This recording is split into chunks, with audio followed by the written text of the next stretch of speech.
3, 2, 1. Happy Easter, Meghan Markle. This is the weekend to do something better with your life. Everyone else is here. Great to have you here. Happy Easter weekend.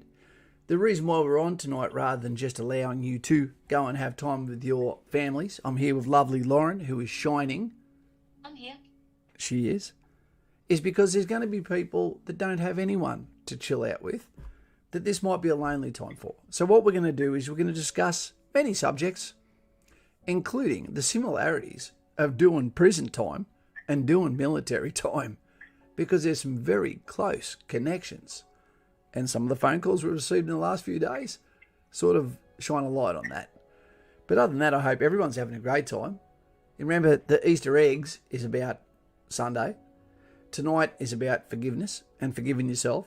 And remembering, whether you're religious or you're not, that a guy with long hair named Jesus or Jesus, okay, took the time on the cross for our sins. So to Jesus, I raise a glass, plastic cup, McDonald's, favourite coffee, and mate, thank you. Oh, that was lovely. There's a lot of people that aren't religious, a lot of people that are. You know, it's funny, religion's one of those weird ones that starts arguments between people, and you go, how come the people that are religious don't have the problem with the people that aren't? Yeah. You know, and why the people that aren't have such a problem with people that are? You know, but no one ever attacks people for believing in ghosts or aliens. Yeah, aliens, exactly. So what's going on here, team? Let us know what's going on with you. Why are you actually here tonight? Are you home alone? Have you checked the children? For those that have seen that movie, subscribe if this is your first time here. We like to fill that space that might be extremely empty, echoing your own thoughts. How loud are the voices in your head before they actually become from thoughts to voices? Before you hear the chunk of chains and you get behind a door free accommodation? Shutter Island? When it's no longer an internal dialogue. Yeah. Let's give a dedicated g'day to those in chat tonight on this lovely Sure. Easter, so it's more about them than what it is about the subject. Certainly, we've got Stickman, Jay Hayes, of course. Stickman needs to have a feed. Yeah, yes, he does. Zebgo is here. Hey Zeb, how you going? He's been waiting. Yep, and we've got Moto Dubs. Train is here. Yeah, Eatswar is the first of the non-moderator members to be here. Does he eat Western Australia? Be careful, Jay Hayes is here. West side, not cerebral palsy. Must be only it's 369 of them though. Right on. Drew HG is here. Adonija Norman is here. Hello. Hey Norm, I think, is this your first time here, mate? I'm sorry if it's not. Sometimes I don't get to see the names. Yeah, Bailey's hat, of course. And where'd the hat land? It landed in the prison cell on the wrong bunk. Watch out, mate. You're about to do some shower time with JJ. Two first names is here. Giuliano Sticker is here. And Giuliano. Simon Cowell's just popping in. He said he can't stick around, but it's nice of him to pop in. He loves sports but never plays them. You got to watch out for the fanatic. Yeah, indeed. Kura number 1 is here. Hey, Kura. Gaspo, Coach 87, and here comes Daz sliding in the Hyundai. You got to watch out for those front wheel drives. Yeah, exactly. And Josh Harmer is here. Hey, Josh, how you going? And we had our second Josh that was last night, basically begging for a stream last night. But I was with, I'd been invited by my ex last night to come and have dinner with my daughter and that, and there's no way I can say no to that. Oh, that's your family. You must. And I think It was Josh the worst steak I've often- ever had. Yeah, I think Josh often asks you for streams in the comments. Well, we don't know who you actually are on the other side. No, we don't. You Don't know, know it all. some of you guys and gals can actually be in a position of your life where you're going, dude, I'm on the trough. Until the hump gets back here and I climb back to the top of the peak, I just need someone to distract me from sometimes the circle of friends and family or lack of the either that actually get me down. Okay, so that's what we're here for. If it had been just us two tonight with Jay Hayes, it would have still been fine. Yeah, for sure, it would have been fun. Zane Robinson is here. Hey, Zane, how you going? Yes, I just had a lovely fish dinner with my Fish. lads, and now they're all off doing their own thing. So poor old mum's sitting here, nothing to do. So I was really glad that you had a stream on tonight. Well, that's excellent, because we're going to talk about a couple of things. If you're thinking about joining the military, but before we do that, let me ask, put a thumbs up there if you can reckon you could be a better person between now and the 2nd of April next year than what you were in the last year, or give yourself, that can be, or a thumbs down if you reckon you're about as good as you can be. And I'm not necessarily talking about religion here, team. I'm talking about a citizen of the state. I'm talking about the best version of you. Because it'd be very interesting for us to actually physically say, I reckon I could do a better job. And Kaz, I'm saying I can do a better job than what I did last year, and I pledge to do so. Yeah, me too. I think we all can. It's good to check yourself every now and then. Hashtag me too. Yourself. Yeah, exactly. It's a great idea to, audit how you're going in life. I came up with this thumbnail tonight, and it wasn't by an accident, team. I'm going to explain something to you very quickly here. Daz would be able to absolutely understand what I'm about to talk about here. We had one of our subscribers had their first real big function, at the battalion in the last 24 hours or so, and basically he was amazed at what occurred at a battalion function as it basically spirals downward into human nature, so to speak. And I don't mean the band. There you go, Ryanopoulos. There we go. So there's a lot of people here that admit that we can be better the next year. Let's make sure we do that. And if you can, let's start by having 2 or 4 thumbs. 3 is just freaky. So this lad had a great week at the battalion. And normally after a big activity, there's a celebration where there can be anywhere up to 1,000 men that represent a battalion in a cement-floored boozer, is what we call it. If you stay too long, too often, you become a boozer loser. But the thing is, at this function, he didn't realise just how out of control it can get.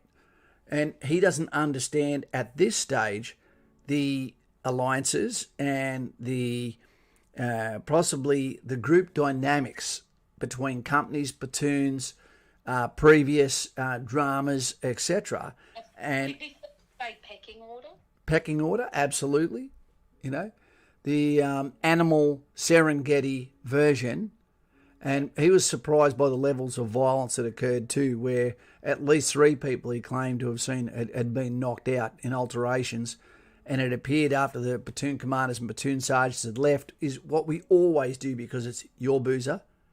We have sergeant's mess, we have officer's mess, we're your guest.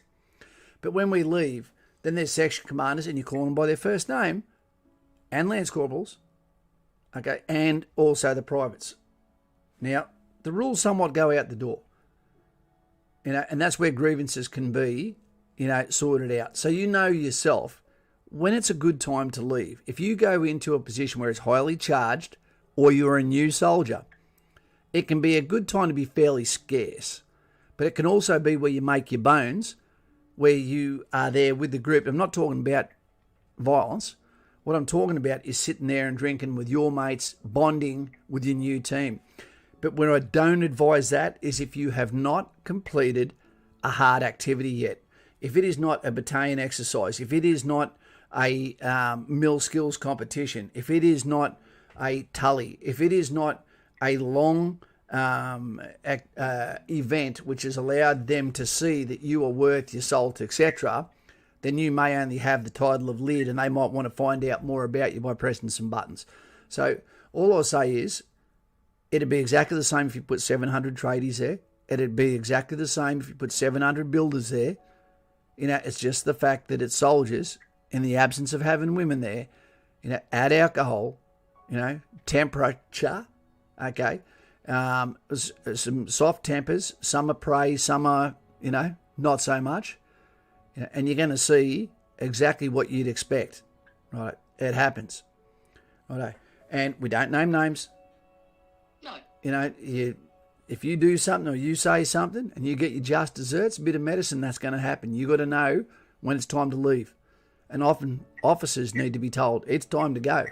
And the guy that says that is the platoon sergeant, sometimes even a section commander. Right? So just be aware when you go to the military, you can't speak up about things. There is a lot of things in common with your first week, I'd imagine, in being in a institution, being a prison, etc. The same rules apply. You don't need to get told the rules. You just know. Don't disrespect. Right? Earn your bones. Be seen. Close your mouth. All of those sort of things. Complete what you start. Be fitter than you need to be. If they ask you to do something, get off your ass. Keep your door open. Allow people to be able to speak to you. Make yourself open to conversation. Fake laugh a little bit. And you'll be fine.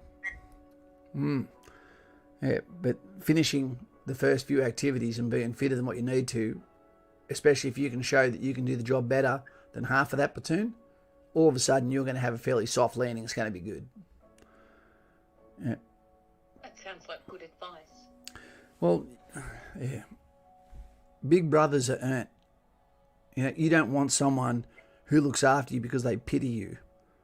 The last thing you want is a grown man in an infantry battalion after completing the School of Infantry, after completing Kapuka, and all of the steps to get there is want someone to be your big brother, your cell buddy, because they feel sorry for you, because they won't always be there. And if you use a person as an umbilical cord, guess what's going to happen when they're not there?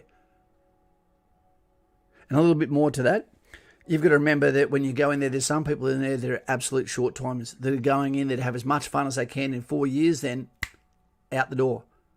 There's other people like me who are there forever. Okay, unfortunately, my career was over at 24 years. I would have stayed a lot longer. But 24 years is longer than you get for the worst sentences you can get in the penal code as well. So it's a funny thing, and it's a long time. So there's different dynamics between humans, and it doesn't make it an army culture. It's a human inevitability when you put people together and then highly charge it with emotion, fatigue, alcohol, reputations, tribalism. It just happens. So it's not an army thing, it's a man thing.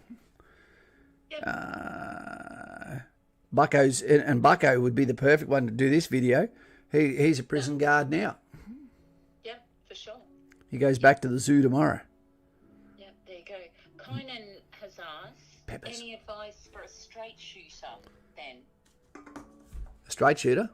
I think he means, like, there was a lot of, there was teetotalers, not a lot, there was some people who were very religious. You just hang out with them. You don't have to drink at all.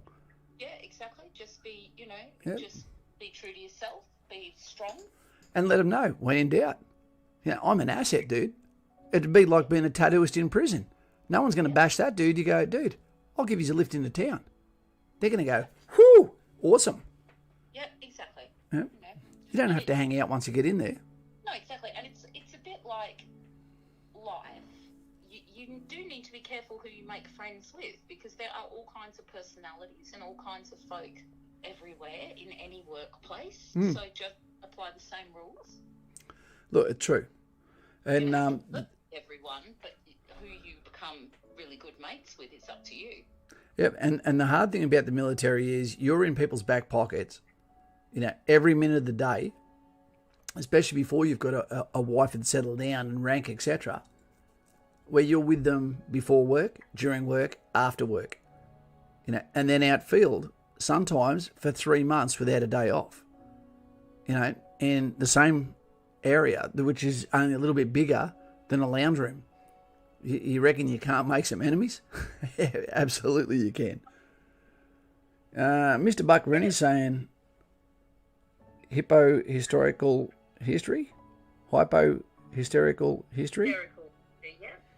Check the channel out, Kaz. Great reviews on Aussie military hardware. I'm taking a little bit of a step away at the moment, mate. I've been watching a lot of mistakes that have been made by people in the penal system, and watching the sadness behind their existence after performing criminal acts at an age where they then turn into the better version maybe of them with reflection, but realise the die has been cast and this is not the life where they're going to find redemption.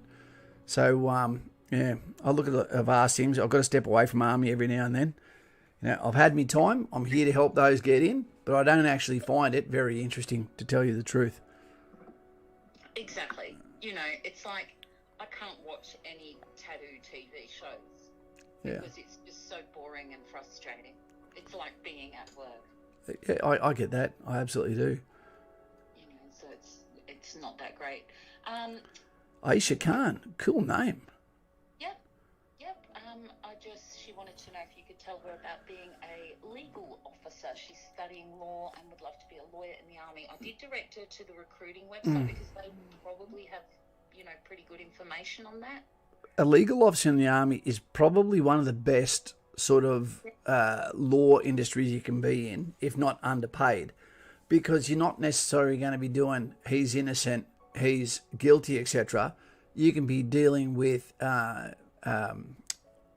countries' law, with rules of engagement, with complex things which aren't necessarily about perpetrator and victim, so to speak.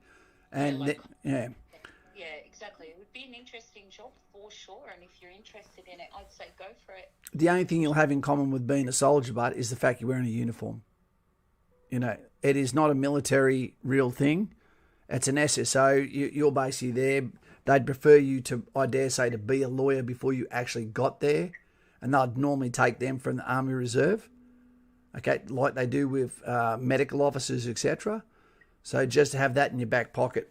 But they might be willing to pay for your training from the whole way up. It'd be interesting to see what they say, Isha.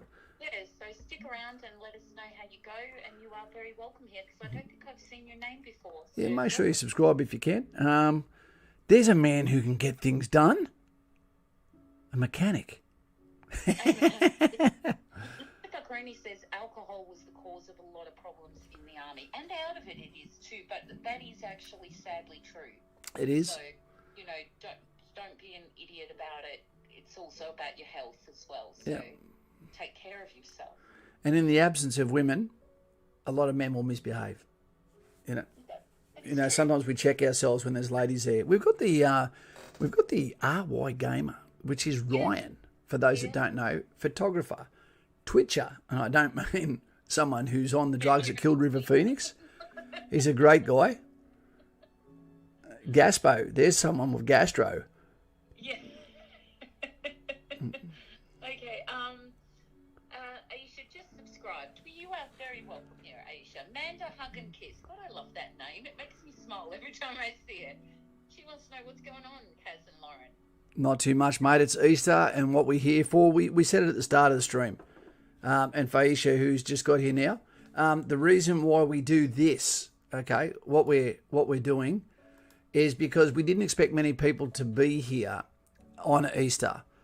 But the people that are here might be here because they don't have anywhere else to go. There might be that loneliness. There might be that space that needs to be filled by communication or distraction, by a laugh or a comment, something that takes them away from thinking, here I am, yet another Easter.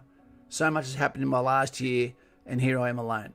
So that's what we talk about here. Let's distract us again. It's the same back play as what you saw on the last stream, because I got in late. Because I had an afternoon snooze, and now I feel like I'm in a coma, pretty much. But we'll get rid of the sniper, and we'll go more for this one. I should actually add this guy's name up. Ryan, this bloke, this would be a great video series for you to do on YouTube, which is just not panorama, but ASMR video of different games where the camera just locks on. You watch the frivolities happen in the background. It's goddamn funny. It makes itself, and it needs no editing. And we love it in the background. It's we often join in about what's going on, like the lady drivers. There's some female drivers in this one, I've got to tell you. You'll know them when you see them, team. No reverse cameras in this lot. That's so funny. Actually, Rai has quite an interesting question. Yeah. He said, do you think alcohol in the army being a problem out of boredom or traumatic things that people are exposed to in the army? No. I think it's just a it's what do we call it? We take a lot of people that are boys as they're getting in the army and haven't made it to man yet. And it's like someone when you see them with their P plates and they're in a car, their very first car, and they're already smoking and trying to posture like they're an adult. I think that it is the quickest way for people to go and bring the tension down and be able to step away and be able to have the conversations potentially that you wouldn't have sober. So it is a release. The unfortunate thing is there is also a piper to pay with the depressant that alcohol is the following day, etc., or the fact that it can actually push us into a position that we can make alcohol-related incidents, which used to be tolerated, but now there's too much overreach, and we treat someone like they're actually a criminal, because of certain alcohol-related incidents that are probably a mathematical equation, Yeah, but on that note, and this can be a problem with not just veterans, but anyone who has something like depression or PTSD, and that, in fact, it's probably more of a problem out in society. People can turn to self-medicating, like alcohol and drugs and things like that, when they do have issues. So it's just the same, really, as the civilian world. I've seen heaps of tradies when they're together getting a little bit naughty when they've had too much sherbet too. This is just on steroids. You've got a lot of men together, a lot of testosterone and grog. If you put 700, highly stressed, professional athletes, all in one spot, and then say we are going to relax in a concentrated manner in a record amount of time, and you have to be there by law, when it allows his grievances and shoulders to rub that basically need their space, it's so it's going to happen. Brody, it's funny, I looked up, does Kaz actually read chat? Brody, I would love to be able to snap my fingers and put you on this side of the camera and see how you go, mate, honestly. I said that I read it for you, but yes, you do. That is proof that you do. My eyes are also, they might have been like two donkeys' asses after eating too many chocolate bullets. They're full of shit. I can hardly see, mate, which is sometimes why I've got to get these never gonna breed again glasses on. Brody thinks I have skills to be able to type in chat and talk to you. Yeah, I used to do it all at the same time, but I just never get through everyone's questions. Yeah, exactly. I'm a mum. I'm just used to doing lots of things at once. That's it. What's West Nug? Hey, Kazan tips for joining the infantry. I've done over 700 videos on joining infantry, mate. Yep. Honestly. Catalogue. I'm going to be going for the medical assessment soon. I'm really keen on the job. Thanks. Well, that's great. Yeah, check out the back catalogue if you're new here, for sure. And when in doubt, jump on Patreon, mate, because at the end of the day, especially if you have something niggling, then, or some question you don't want to put on here, then I really suggest you get onto Patreon so you can have the conversations like I had with one of our new Raffies. A good conversation yesterday where we spoke about some fairly, topical things that you wouldn't normally speak about on the live stream, so to speak. Yeah, like drugs, weed, also a problem in the army. Ryan, if you have weed, you'll be kicked out almost instantly, Yeah, exactly. Diesel Duck's very keen to know if you wear your medals on the left.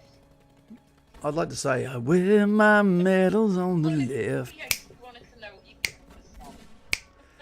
It is the most cringy thing I've almost ever heard in my life. I cannot believe that was allowed to be published. It was horrible. It's, yeah. I never seen it. I made a point of boycotting it because of all the cringe that everyone else suffered. I didn't want to put those... Then I'm going to put it on the stream. Any more cringe. I'm going to have to do a reaction to it. Hi, Stoddy. Stoddy Medic! Ask him what he thinks about it. Yeah, he said... Tactics, Nick. Alcohol. He said, it's the attitude you take in concerning alcohol that will dictate how you deal with alcohol while you serve. That's very true. He grew up with a mum who was a manager of pubs, and I saw how different adults consumed it. That's very true. I did not know your mother was a publican. I didn't know either. There you go. Delegate is there. I just saw that one. Wait 2 seconds. Watch this. This is a time lapse. That was a lot quicker than that. Nutsu Cow Delegate, and it's a fantastic question. Living on base versus defence housing. Living on base, when I joined the army, was exactly like being in prison. There was one hallway. There was no one with enough rank to help you when you screamed. And let's If you, those lines were, there was nothing pretty about them. there was no air conditioning. 40-degree every single day heat or 100% humidity. Hard PT. You could not escape the people that didn't like you.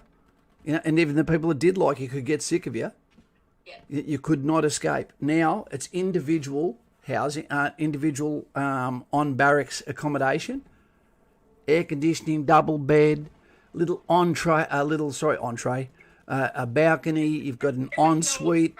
You've got your own washing machine and dryers. It's bloody great. It's awesome. And even the mess, you just pay your mess fees, and all your food is done with no cleaning up either. Not even your own plate. You turn up and you can just get it, chuck it in the pile, and it gets cleaned for you too. Defence housing, on the other hand, people move out too quickly. They don't realise how they've got it on barracks. Yeah, exactly. Only move out if you want to get married, is what I'd say. Or you want to live in a house or buy a house and have 3 of your compadres live with you and pay your house off for the next 3 years using rental assistance. Because what will occur is there is an amount of time where it is mandatory to live on barracks in those fantastic accommodations. Also have car parks. And after that, basically what there'll be is rental assistance, RA, which allows you to go into a top-of-the-line unit complex that has a pool, has other people's pretty wives, or not so pretty, bingo playing, Kentucky eating, don't turn the light on Hilda's, but you don't pay a bond. That sounds like a great thing, Kaz. No, it's not. Because the difference is you get trapped. When I rent this house that I'm in now, $580 a week, 4-bedroom house by myself, cost me too much to move out, so I'm here like a Venus flytrap. There's a bond, $3,500 or whatever it was, which I had to pay up front. Yep. And the bond authority can keep that if they see there's any dramas. Okay, but that's about it. After that, they've got to take me to court if there's anything worse than that. And then they'll go, that's wear and tear, that's fine, he's not paying a cent or a shekel. No dramas. In the military, no bond. But you have to pay for the price of what you've done wrong. Now, if you move out and you're a child and you didn't realise just how much your mother and father held your hand while you lived in, and you don't have anyone there to tell you it's time to clean up, how about you do that? Or your priorities get mixed up, or you do something, leave some food in the fridge that you shouldn't have. You go out bush for 6 weeks and come back to that same food as soup across your floor, stain forever, or whatever else could happen. Damage from your housemates. You're paying for every cent. Yeah, exactly. And that can be tens of thousands. Yeah, because there used to be some guys that lived in the lines, right? They didn't need to. They actually had heaps of money, but they had heaps of money because they weren't stupid with it, and they were clever about it. Townsville's got some of the best houses for under $400,000 in Australia because of the location. I totally recommend it. Get 2 or 3 mates to move in with you, mate. Yep. You'll be laughing. At the end of that, either sell it, or you'll have so much equity in it when you move back to Brisbane or you move to wherever that becomes a sizable deposit in whatever you do next, or one of many houses in a portfolio. Yep, exactly. Stuntman. Brody Poole, who is new, who was talking before, wondering if you read comments, because a lot of YouTubers don't read comments and interact with their, the chat, and it's a great thing that you do. And he said, Kaz, now that I have your attention, I want to join the Armoured Corps. Thoughts? I believe that Armoured Corps is the second best role in the Australian Army. In saying that, I don't know where it's going to sit now. I really don't. If you ever see a guy called moving the turret or swinging the turret with SWA, he was a tank commander, and he's often here as well. That's Scotty Healy. But I don't know what Armoured's function is going to be anymore. Now all of the battalions are going mechanised or motorised, with either the Lynx or the Redback. So because they're going to have the firepower, the maneuverability, okay, they're also going to have the infantry call sign that can be dismounted from there, that creates the paper and the scissors, and the rock comes now from air, not from artillery. I think artillery is a redundant core now, and we'll see what happens with that. The technology's taken over a lot. That doesn't change procedure, but the way that the fighting is done across the globe is now done in many different ways. And you don't really get the chance to stand up and just be two conventional armies that meet each other in the centre. There she goes again, driving to get the milk. And look at the husband chasing her. Or is that her chasing him? You left the keys, Tyrone. Guess who's here? Who's here? Leo's here. Leo, the wanker for life. That's him. Okay, Ryan's asked, what does Armoured Corps do? Armoured Corps were the guys that, when we were light infantry, Ryan, when you see the infantry getting around, that what had happened was in the battalion that I was in, the 2nd Battalion Royal Australian Regiment, which is now amphibious, despite the fact that it's still second to none, is we were light infantry, which means we come unencumbered, which means we don't have the vehicles that are dedicated to us, which means my day could start patrolling dismounted, walking with my pack on marching order, 72 hours inside that said pack, first line ammunition, based on a mission. And then from there, what could happen is helos, helicopters, airframes could come down and pick me up. Black Hawks, okay, MH90s, whatever you want. Then they could land me onto a naval vessel. That naval vessel, I could, might even be American. Then I go downstairs and then I get in an Amtrak. And then I go and do an approach to shore or a naval landing lodgement, and then get picked up by Bushmasters, which are protected mobility. But now what's happened is the state-of-the-art vehicles, infantry fighting vehicles, have been purchased to take over all of these light battalion requirements, which means organically we are not light infantry anymore. Okay, we are heavy infantry. We are now permanently attached to these infantry fighting vehicles that will give us the air conditioning, the comfort, the mobility, okay, the firepower, the survivability, okay, the communications, the adaptability, the you name it.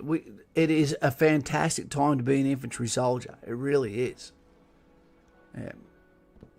That suits almost all battlefields. Indeed.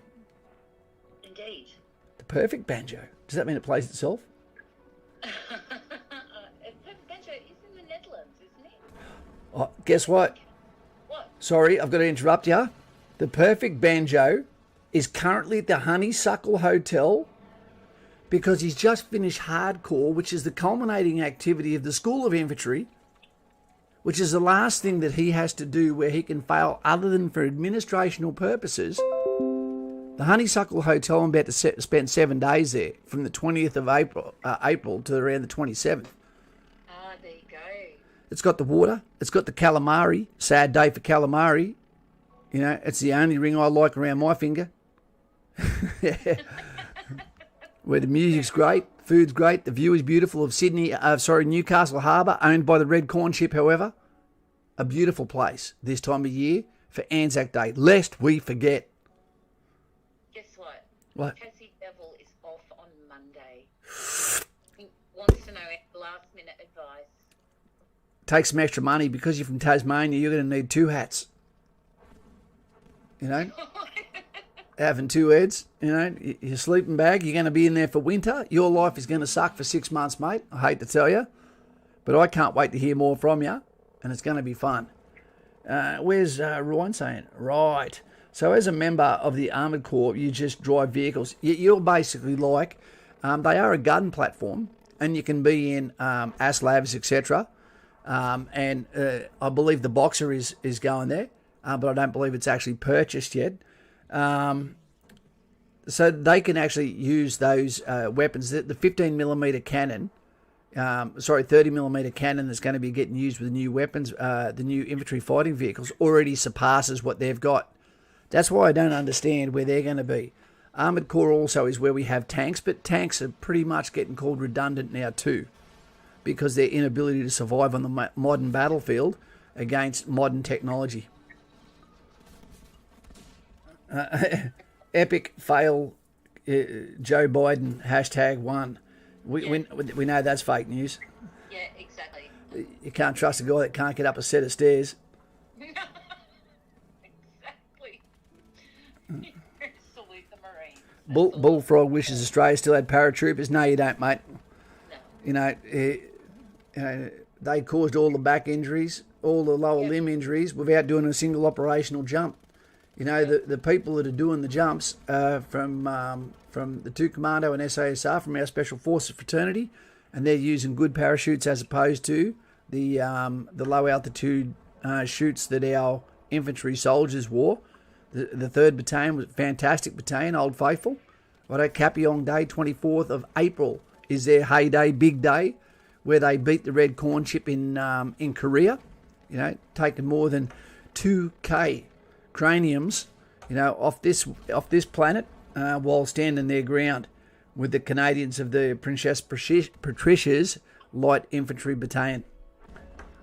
Yes, I was speaking to one of their veterans just yesterday. Cameron, will these vehicles soften soldiers in some respect? Absolutely, but you know what? I'd love it. When the APC turned up, everything about an APC sucks. If you were someone that was in an APC from Armoured Corps, but I tell you what, if you're an infantry soldier, it was like an Uber where the water gets in, but you don't care when you're on the way home. Yes, we sort of touched on that, didn't we? That you were a bit worried about whether capability would stop. Gilfade. I'm just so impressed that I really think it's going to help a lot of backs, a lot of knees. Yeah, because if you're in the army for 20 years, 24 years, that's like being a footballer for 24 years. Even if there's no catalyst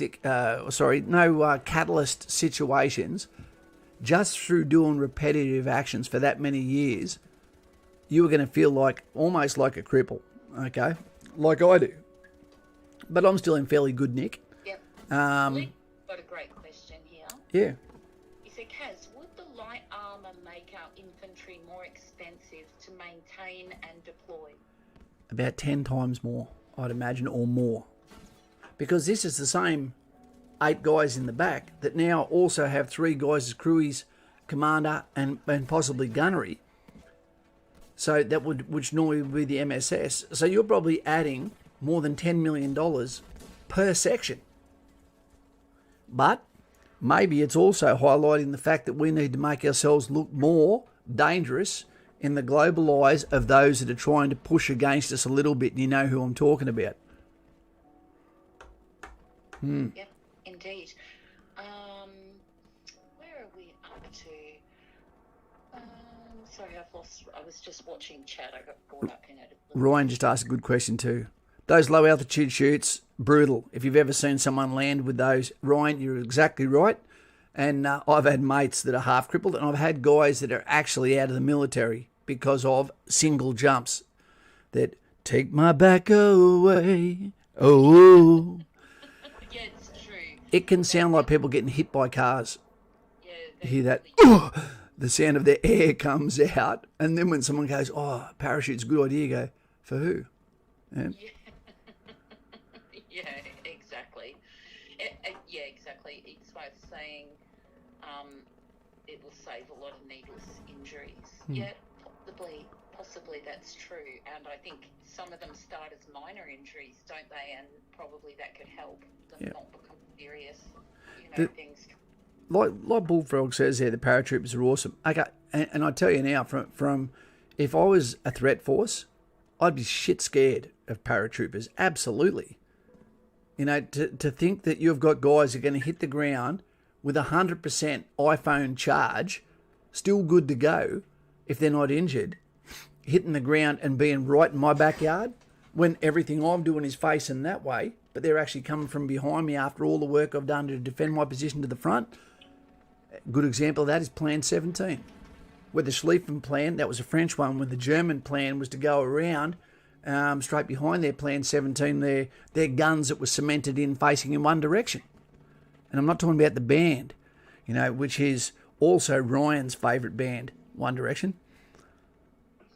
That could be fake news. It's not his, it's Jay Hayes.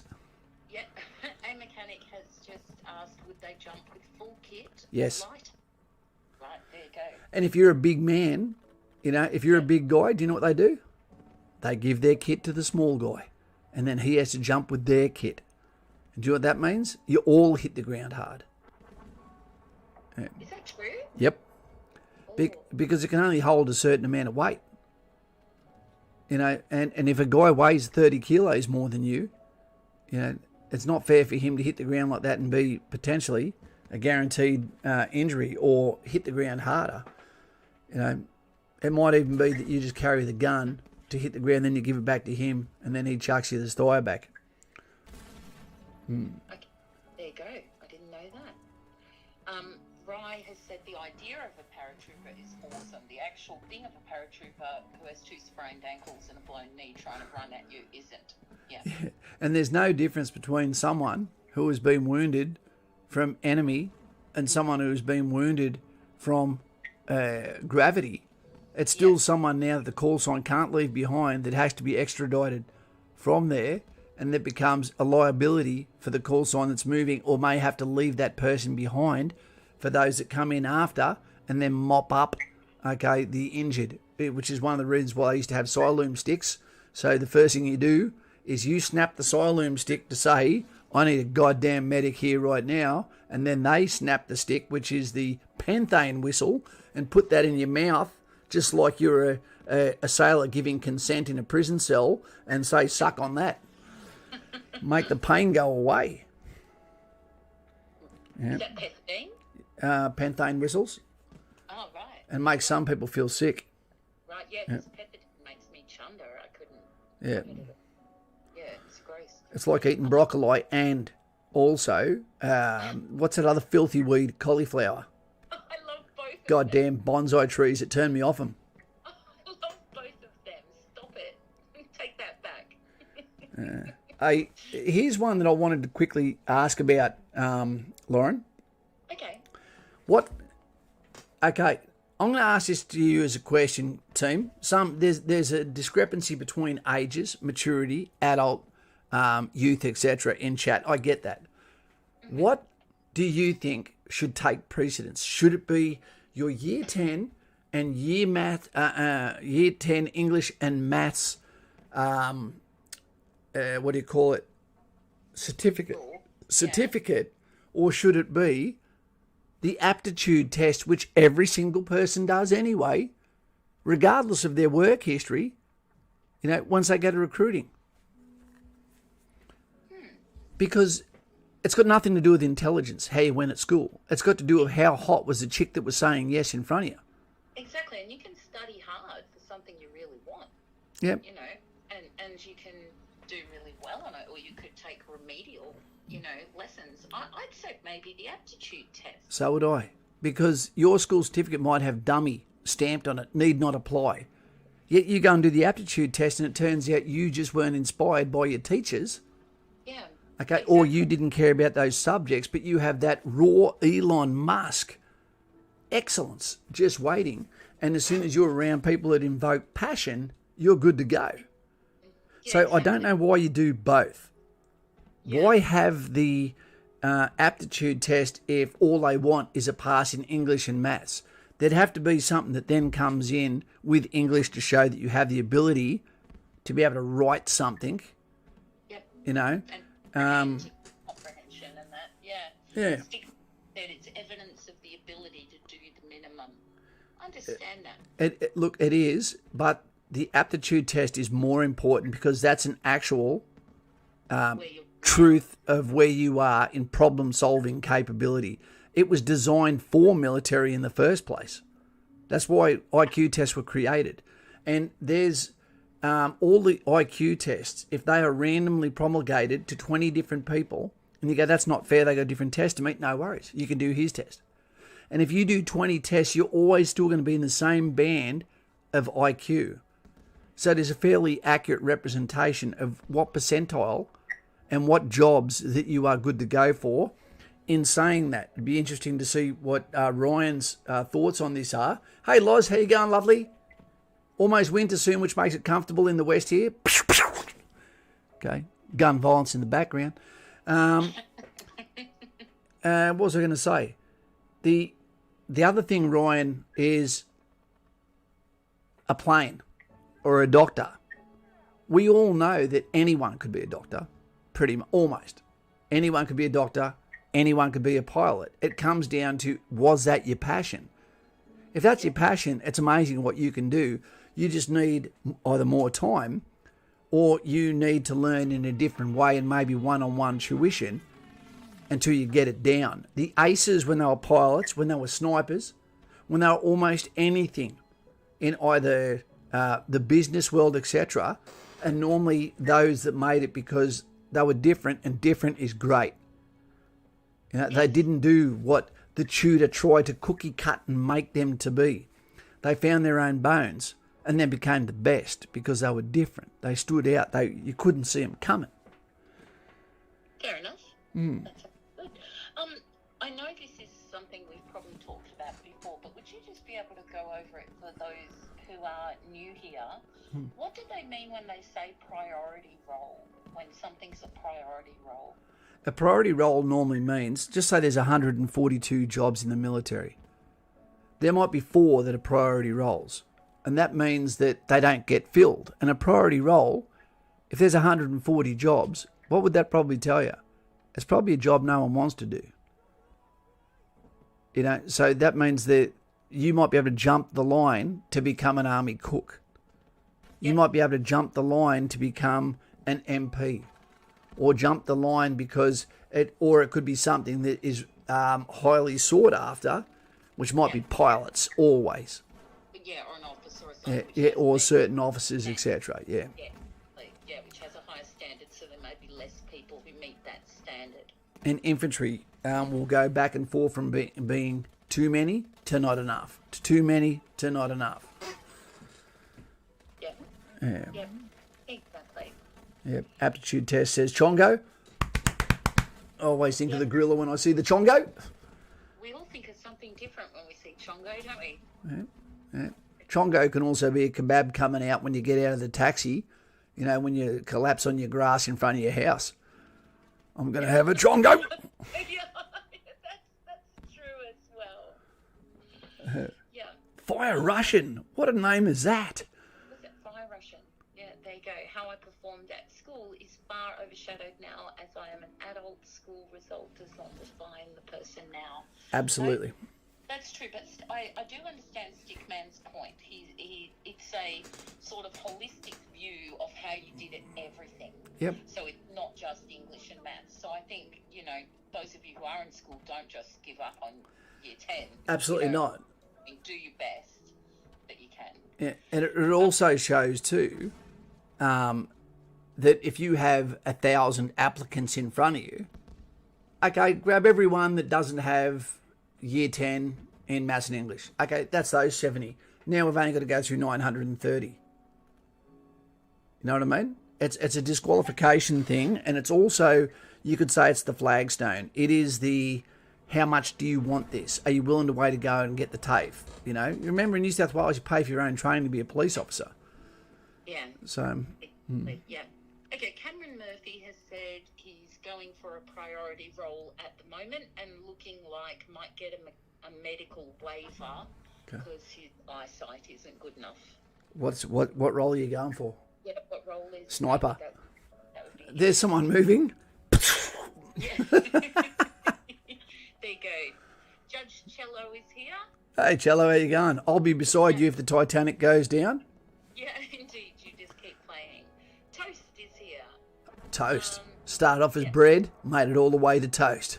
Yeah, he's got an update on young Tyson for us. Okay, go. Seen Mrs. today, which is, you know, it's nice to see her. Hey, Kaz, I was in the same room as Tyson in 12 Platoon. He's doing super well at the moment. Unfortunately, I had to leave due to injury. That's a shame. It is a shame, and we'll go back to our shot of the day. Oops, that's not the one. There we go. there you are in the room. You know, it's a mathematical equation. There's going to be a certain amount of people that are untrainable. There's going to be a certain amount of people that are injured. There's going to be a certain amount of people that, through no fault of their own, okay, something can go wrong, and there's going to be a certain amount of people that quit. It happens in every platoon. It's only when there's a platoon where people go, no one got back squatted, every single one of it made us through, I'd go, there's something wrong with that platoon, because it doesn't meet the atmospherics of the mathematical equation of the way it pans out as a trend. So, mate, I'm sorry it didn't work out for you. There is no way that you can know what it's like until you give it a go. So thank you for going through the work and applying. Yeah, exactly. Thank you for putting your hand up for that. Cameron Murphy said he gets the eye jokes all the time, but he's going for a cargo specialist logistic, basically. So he's got some eye problems. Yep, and that's awesome, because then you get in the army, everything's medical is free. They might go, we're going to laser your eyes, get a stormtrooper to shoot you in the eyes, and they might be able to actually fix you. Yeah, they might. Just keep going until you're told you can't go anymore. That's what you do.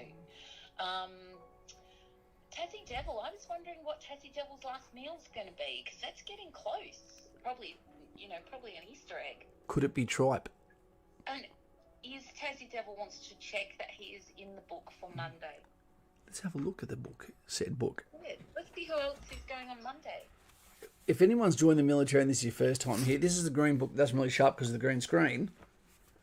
But what it has is the names of those who you're going to be sharing your bunk with for the next 3 to 6 months. We're going to discuss something else about relationships, okay, in training while you're still in quarantine, etc., what you've got to be careful of. Okay, so let's look at it. 30th of April? No, we're not talking about 30th of April. We're talking about the 5th of April, yeah? Yep, the 5th. 5th of April. No, we haven't got you there, Tassie. But I tell you the good news. You're not alone. Never gonna give you up. Never gonna let you down. Tassie Devil, you're going in with HL. Okay, Hotel Lima. You're going in with Matty. You're going in with Marcus Richo. You're going in with Gaspo. Tell him to lay off the prunes before that one. You're going in with I wish I was a sailor in a closet jam man. You've got Darcy. You've got Keely Boy. You've got Matty Doug. There's a whole bunch of yous going in. There you go. Jam Man just rocked up when you said his name. Jam Man. Never done it myself. Jam donut, dug myself a bit deeper there. Guys and gals, now we had a conversation with someone a couple of days ago, and basically their breaking point was actually being a bit of an older fella. You know, their breaking point was the quarantine period, which went for 2 weeks before they actually started the training, etc. Continuum. Well, they're not allowed to actually train you anything because everything is trained via a lesson, a formal lesson with an instructor, etc. So you're basically off the reservation, so to speak, for that time, and it allows immature brains and highly tribal individuals who are ready for the ordeal, so to speak, to be pushed together, compressed with those in this environment like this thumbnail that might not be conducive to what would normally be friends. But because they're not busy enough, that allows there to be that, that Lord of the Fly aspect. And that was too much for this guy. He was going, nah, this is not what I want. If they hadn't have had that quarantine period and they'd have been thrown straight in there and needed each other to put that bed together, okay, to help each other for inspections, to make sure each other was dressed properly, that no one's room was left unattended, to put a hand on the shoulder of someone while they're having their worst day, those problems would have been mitigated.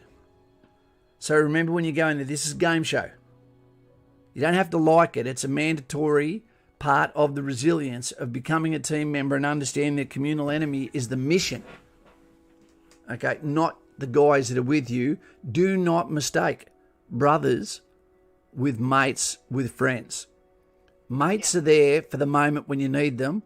Friends are there, okay, when the game is over and choose to be around you, that you want to spend holidays with. Don't mix them up.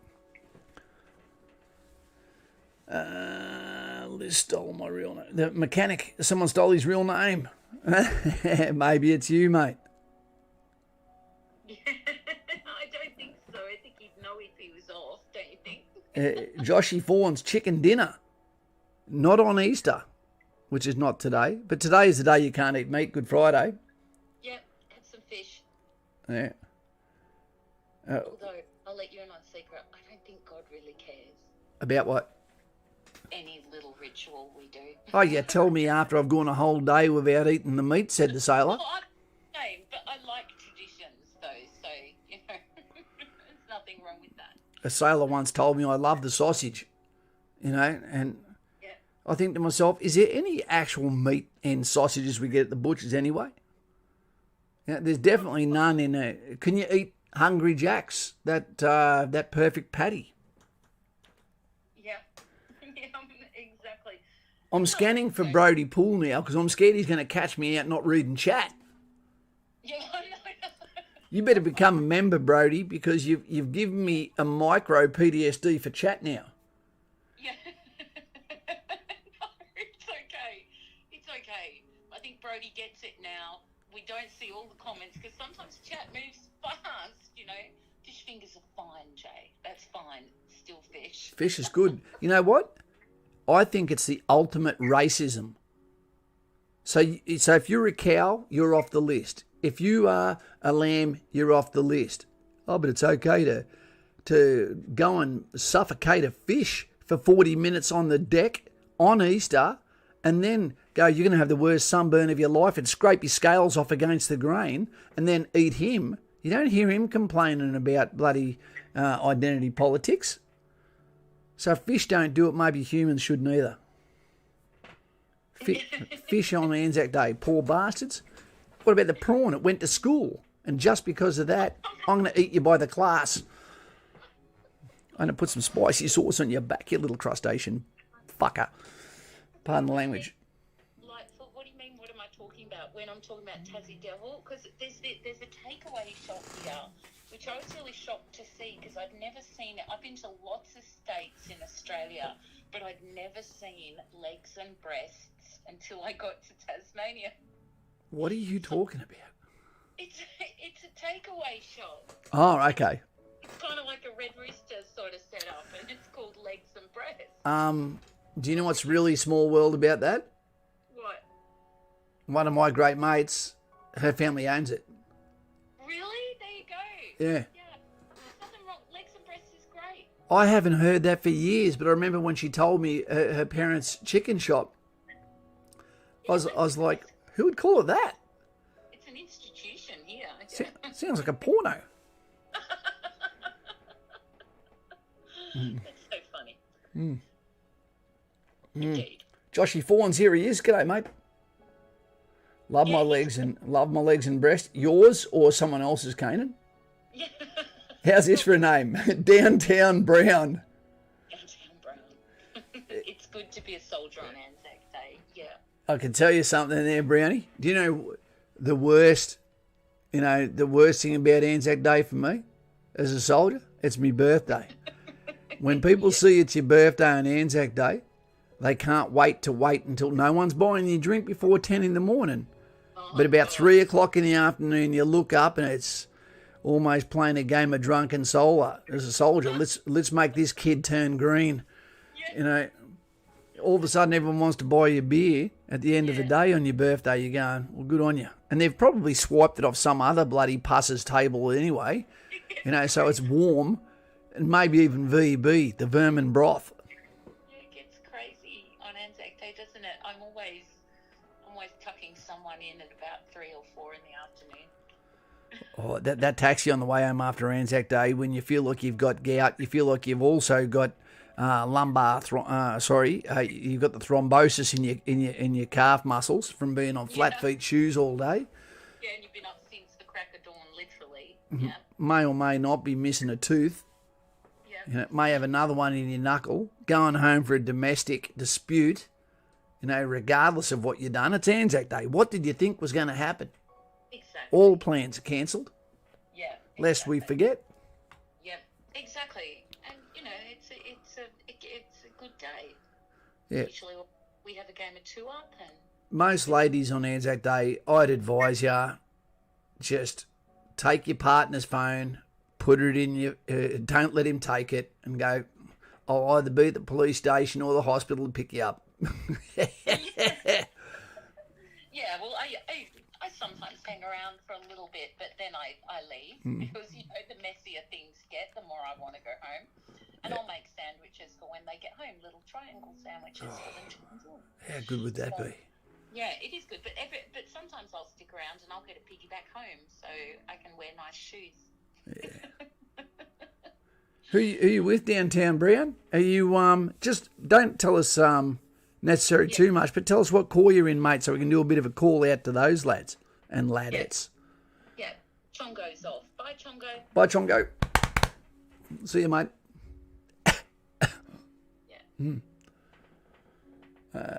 I never win 2 up. I never play it, mate. I reckon that people know how to cheat in that bastard.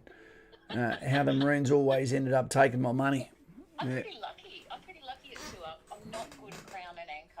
I'm not good at that at all. But crown and anchor, that just, for some reason, that game is addictive as hell. Isn't it? Isn't it though? I always end up with some old veteran trying to teach me how to play it, and I still don't understand what's going on. I just ask them what I should bet on. Let me teach you how to play something completely random. I always do. It doesn't make sense. It's always fun as a lady to stand there with some old bloke enjoying himself. It's nice. If you can make their day, it's nice. Aidan Jackson. If he was in New Zealand, I'm saying that so I don't say your full name there, mate. Change your name if you're going to be on online, mate. The military frowns on you having a opinion on anything other than your birthday when it actually comes to... But you've been putting the Magic Invisible book. He is going to go into the book, the invisible green book here, as you can see. So I'm going to read this out to you, Aidan. He's been watching videos for a while now, leaving on Tuesday for Kapuka, which is going to make you 5 platoon. Yep, and 343. 343 infantry. Yep. Your life's about to suck, son, because you're going to be at Kapuka, Singleton in the bear pit in winter. That traverse rope, remember this right now, that traverse rope, you are going to hate it more than a mother-in-law. It's going to be wet. It's going to be freezing. It's going to be coated in sand. Your hands are going to feel like they're falling off from the previous activities, and you're going to be wondering, are they going to fail or not? You know, but you're not going to be alone there. You're going to be there with your brothers. Aidan, you're going in with other people that are in the chat with you right now. Who's that? Well, Jam Man's here. Oh, yeah, Jam Man. So you're going with Jam Man, you're going with Darcy, you're going with Keely Boy, you're going with Matty Doug, you're going with HL, you're going with Marcus Richo, you're going with Gaspo, and you're going with the Tassie Devil. So there's a whole bunch of yous that need to come up with some sort of way to go in the trenches with Kaz. Do a kraken. In the trenches with Kaz. Great. Yeah, do a nutsu cow. And then when you get in there, you need to do a pledge with each other to see who is most likely to fail, so that you laugh, you know. Yeah. You know, Try and help each other not fail. Try and help each other not give up. Yeah, and if anything, it's not to help each other.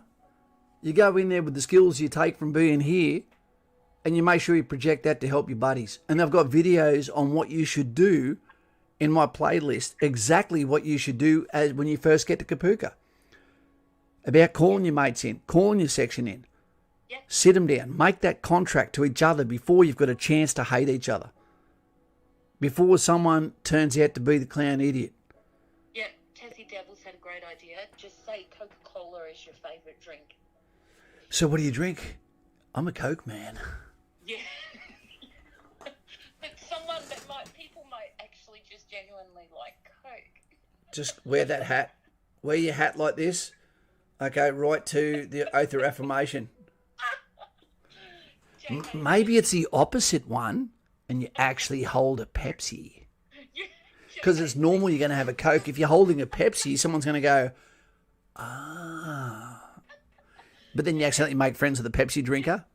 Yeah, then you're in trouble. Jay Hay said just sing the Rick Astley song on the bus, and then you'll all know. It is amazing. We've just had people, the fellow I was talking to a couple of days ago was very surprised when he found there was people that they didn't know until they were marching out that someone else, that they were all from in the trenches with Kaz. Well, John Paul was just saying on the phone to us the other day that he saw two people in chat who were saying, I just marched out. And then someone else said, I just marched out. And they realised they knew each other and that they'd marched out together. And they had no idea that they were both, from in the trenches. That's freaky, eh? Isn't it? Yeah. Yeah. Look at that. Yeah. Sometimes I get so annoyed with having a full head of hair at 50 years old. Yeah, it's resplendent, Kaz. Cramp.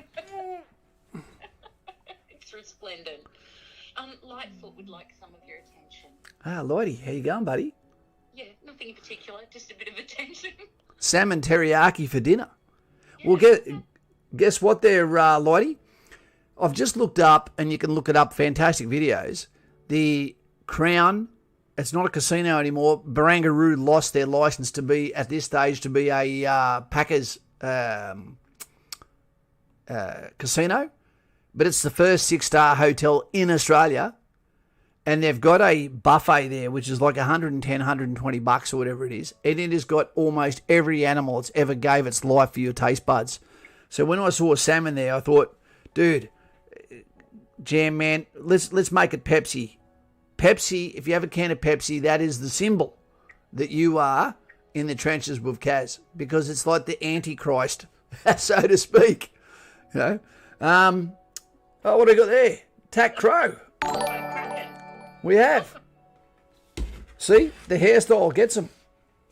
Yeah, like I said, it's resplendent. Tack Crow, great to have you here as a member, mate. Great to have you here. And what better day to do it on Easter when we're here to represent those that in the absence of having people that surrounded them today, okay, that this is your escape, so to speak, where you get to take it easy and feel like you're not alone. You can talk about any subject, no matter how weird it is. As a matter of fact, you can test me now. And Nutsu Cow, great to have you on board. You're a recruit at the moment, or a soldier. In 1 month from now, you're going to be a Lance Corporal. That's some pretty rapid rise right there. Can we get some thumbs up for the Tack Crow, please? Yes, indeed, please. Lots of 3. It's a great. What better way to go into the next year from the 2nd of April that we're in now to say I'm going to be the better version of myself. Yes, indeed. Brody has a question that you missed in chat, right? And he wanted to know, Kaz, how do you become an Apache gunner? Well, we don't have the Apache here, so I suggest you go to USA and then from there go through the 40-week course to become a Apache pilot. Yeah. In Australia, the Tiger still hasn't been in operations yet. And I think we're already replacing it. We might even be replacing it with Apache. But I don't know. Yeah. The Lurker's here. Yeah, the Lurker's been here the whole time. He was successfully lurking. He's better at lurking than what you think. You know when you get the start of that headache behind your eye? Yeah. That just lets you know that your eyeball's connected to your brain? And it just starts climbing ropes with you. Yeah, are you okay? Yeah, I'm okay. Sorry? You need one of those lavender heat bags, like a wheat bag, a wheat pillow. I've already got a wheat bag here that hangs way too low. At 50 years old, you've got to watch out on the backswing when you go to sit down. Hey, Moto, how you going there, Dubsy? Good to have you here, mate. Thanks, Moto. Okay, let's ask a question here to see if people know this one. Here's an interesting question off the tap because it's. I like the fact that Moto has just thrown in there 99, Agent 99. Used to love her in Maxwell Smart. She hasn't aged well. No, but she was lovely. She was. I had a real crush on her. But 99 is pertinent. I'm about to ask a question. in Australia, as a YouTuber, how many views do you have to get on YouTube as a creator on a monetized video to make 99 cents? How many do you reckon, team? You're going to feel sick when you hear it. I think you make about $2,000 per million view, but that's before YouTube takes its cut. So I don't know. So how many views does it take to get 99 cents? Which is the reason why it's such a big deal for Moto to throw 99 cents there. 99 red loaf balloons. How many guys? Ryan, do you know that? You're a Twitcher. How many views does it take to get 99 cents? Ryan's gone for dinner. Okay, Ryan, enjoy that said dinner. 10,000 says Skylight. Too many says Ryan. Yeah, it's true. Take 10 off Skylight. Yep. It takes 1,000 views to get $1. Go and have a look at our catalogue, and you'll see most videos are sitting on like 1,000, So it's $1, And it can take an entire day or 2 days to make a video sometimes. If you're in controversial speech, the reason why I say this is to show you guys I'm not here for the money, and neither's Loren. We're here because we know there is people out there, okay, that are unable to communicate about their tribe, about being a citizen of the state, serving the nation, being proud, being in something, in a career where you don't ask how much it pays, just ask, what can I do? Okay, you can be infantry, you can be armoured corps, you can be artillery, you can be an engineer, you can be a truck driver, you can be a lawyer. As a matter of fact, I've got it now. Yeah. You can milk a cow. Those little things, guys, I didn't know if people actually realised that. Okay, that's it. Hey, Tracy Devlin, how you going, mate? I've got someone for the book. Okay, who we got? Jack Findlay, who is a ranked member. Oh. He said, hey, Kaz, finally got my enlistment date for the 27th of April. That's just after Anzac Day. Yeah, exactly. Filling out all the paperwork now, and my lord, there's a lot. There is, and you should see how much there is for a British soldier to come and do a lateral transfer. Holy shit. Yeah. Okay, is that Army Reserve or regular? He says Army, but is it, let us know, Jack Findlay, if that's a res or... So you're getting the terms. I'm getting there, exactly. Jack, sad news, you're going by yourself at the moment. I saw someone say they were going RAF the same date, which is that Dave Rico? Are you going RAF on that same date? Just clarify. Rico, the mafia racket. Yeah, just clarify for me, because if you are, you should go in the book. We'll put you in the book. Yeah, for sure. If JJ and them get in the book, you can go in the book. And as the shoal gets bigger, what happens is you start to realise you're not alone. And then you represent with a Pepsi so people know that's someone from the trenches with Kaz. Yeah, full-time infantry, he said. Okay. The reason why I say that is because, one, you're the only one that's going at that date. No, actually, I lie. I am a goddamn liar. You're in part of 26th Platoon, and you're going in with the judged cello. Oh, there you go. Yep. There you go. So you're not alone. You've got enough for a sniper pair now. There you are. Well done. You're going to eat the whole goddamn bag. Let's do a quick recap of what we were talking about before when we first came on, for those that are just getting here. Guys and gals, the relevance of the slide in the background of Rambo, First Blood. He just wants his country to love him like he loves it. Okay? Basically, there is not that much difference between being a soldier and that of someone going into the penal facilities, going into jail. When it comes to the provisions, getting the food, getting the accommodation, the ability to not talk back. I'll be with you 2 seconds, tactical Nick, or tactical Nook, as they would say in New Zealand, to the chain of command, both official and unofficial, the hierarchy of strengths and weaknesses and the Lord of the Flies between the actual contestants. It is something you can't escape. It is something where you serve your time, do your time, and either fly and thrive, okay, a middle water where no one necessarily remembers your name, or you can absolutely not be a right fit. But when you start, how many points do you have, Loren? Zilch. Well, you got 100. Well, I don't know. I wasn't really paying attention. Okay. You have 100 points when you join the military, and only you can lose them. No one knows you from a bar of soap, but you can go from, who would we say? You can go from Kate to Meghan Markle overnight. Right. So make sure you guard your points. And if you're always projecting and helping the team, the herd, there's a pretty good chance you'll stay Kate. As soon as you go selfish, you better know how to throw your hands. Hey, so Tactical Nook,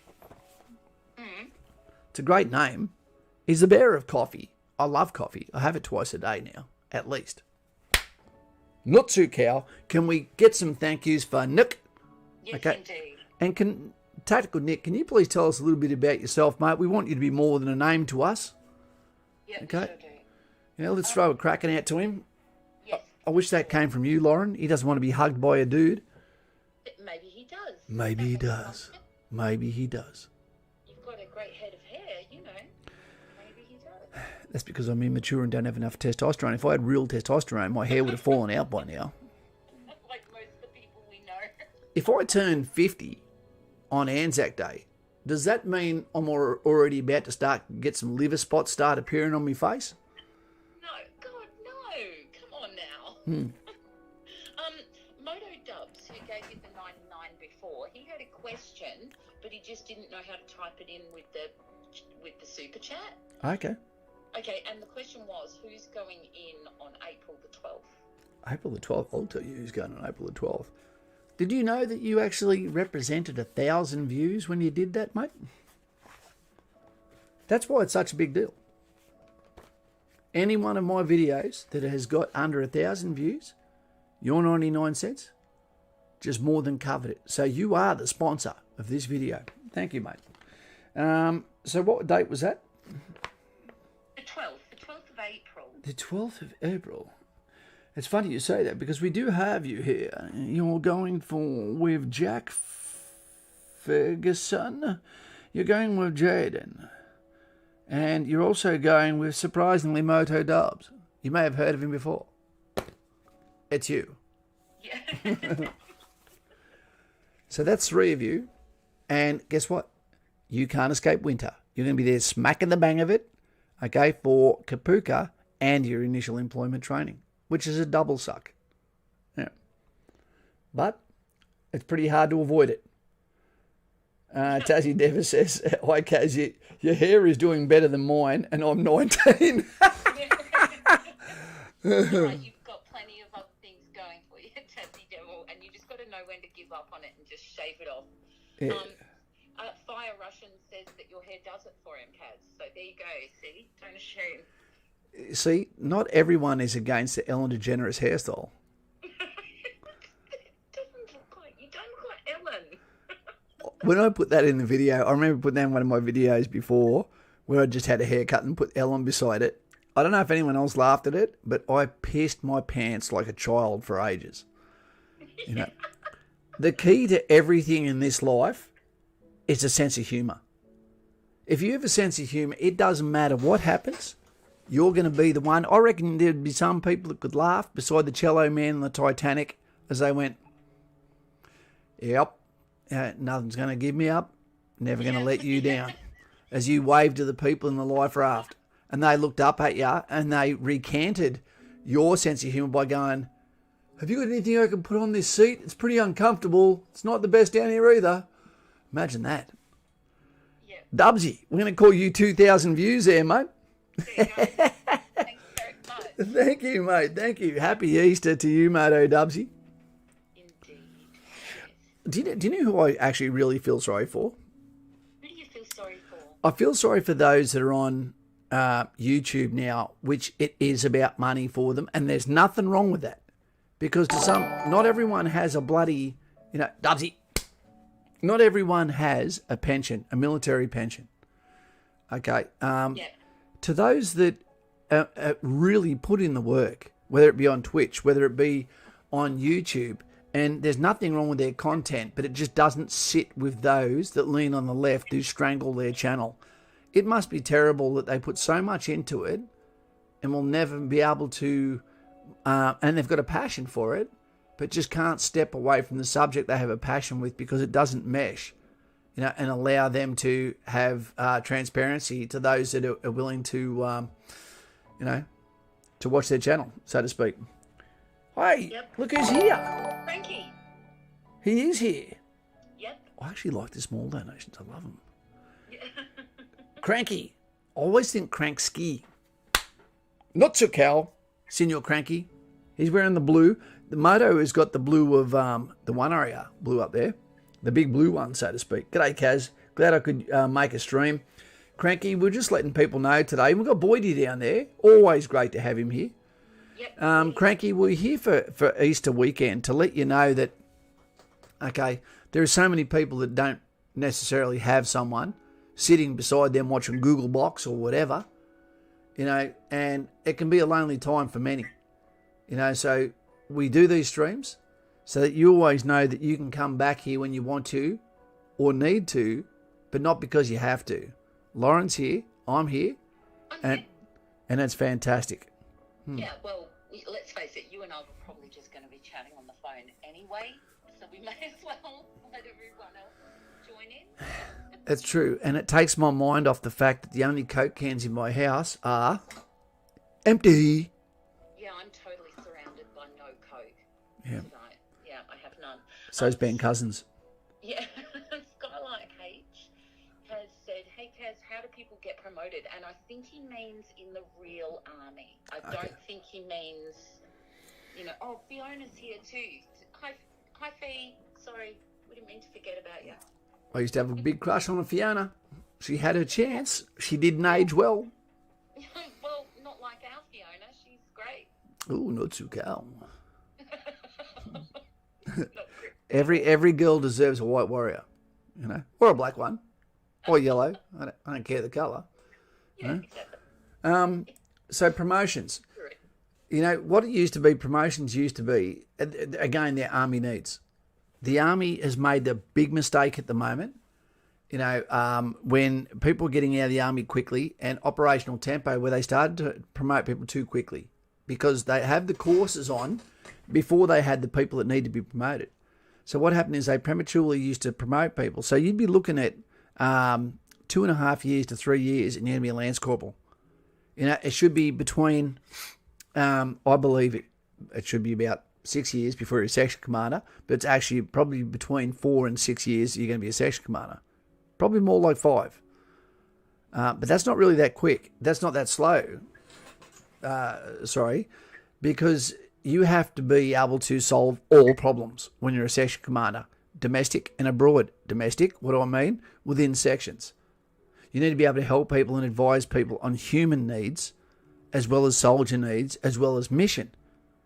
Okay, but the abroad means you have to be able to solve everything when you're an independent, tactical commander on the ground in Australia or abroad, whether it's a CASEVAC, whether it's a communication with someone, a stakeholder from an organisation, civilian or military, etc. I'll give you an example of that. There was a guy that didn't like me at all. His name was Major Miller. He was a US major, and he had been, what would you call it? I had been white-anted by another Australian on my tour to this guy who preferred the officers' company rather than Australians. You've always got those guys. Anyway, one day after this Australian had left, and I was there watching the helm, so to speak, and with my 100 Colombian soldiers in the Sinai Peninsula at El Gora, the camp of 2,000 soldiers and civilians. And I remember a vehicle was turning up in the background. I could see the dust cloud like a Brad Pitt movie, but it was coming from inside the base down to where I was. And I'm looking, and as the vehicle turned up, the American Major, Miller, got out of this four-wheel drive. And my police car was just down there, and my Colombian soldiers, who only really answer to me, were around me. And I saw this guy, and I thought, yes, the tides have now turned, and you might need me to represent now. Yep. And beside him, was it a full bird colonel, I believe it was. It was walking beside him, and this Major Miller is looking at me in the eye. I don't wear sunglasses when I'm talking to people, so I took my sunglasses off so the colonel knows that there's conviction behind the person who's going to give him the good oil. And Major Miller is already speaking way too quick, and he's, this is Sergeant Caswell. He's one of the best security sergeants. He's going to do this for you. He's going to show you around all that. And it was almost like he was being dismissed by this American colonel. The American colonel came over and he said, "So what's your role here?" And I explained, as one of the can-do nations, being Australia and New Zealand, okay, Kuratake Hipuni, we are ready, 2nd 1st Battalion, RNZIR, that you can come for a tour with me. You're right to use a ladder there, are you, sir? And I got up there, and Major Miller had never actually tested me on my technical knowledge. He just went off hearsay from someone who he'd been playing and drinking with, etc. So I made sure that I didn't disappoint.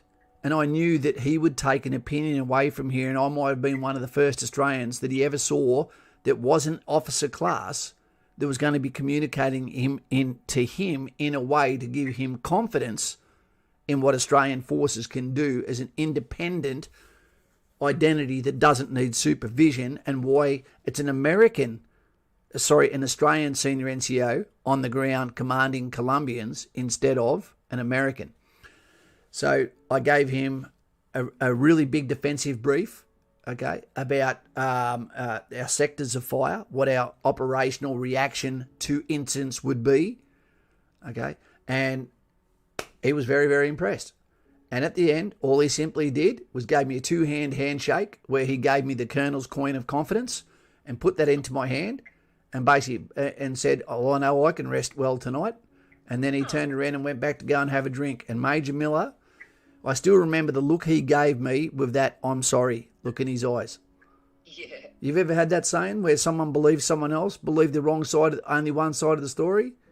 Yeah. Okay, and then they realised maybe I was wrong. And I think that day he realised he was wrong. Yep. Okay. Yep. JP just got his notification that this stream was on, and that's an hour and a half it's been going for. I would have told you, but it caught me by surprise too. Yeah. Ambush. Yeah, it was a bit of an ambush, but we're here now. That's all that matters.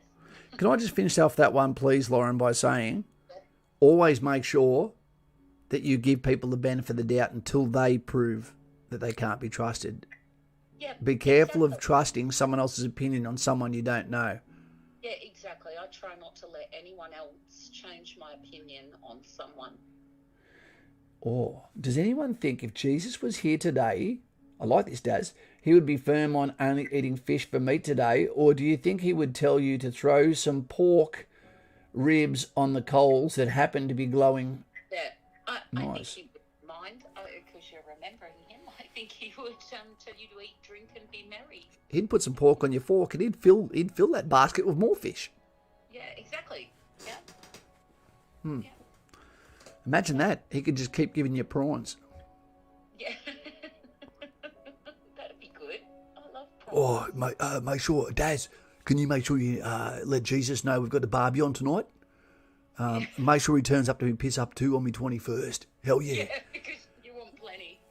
And Jesus, can you come to my wedding, mate, so I don't need to get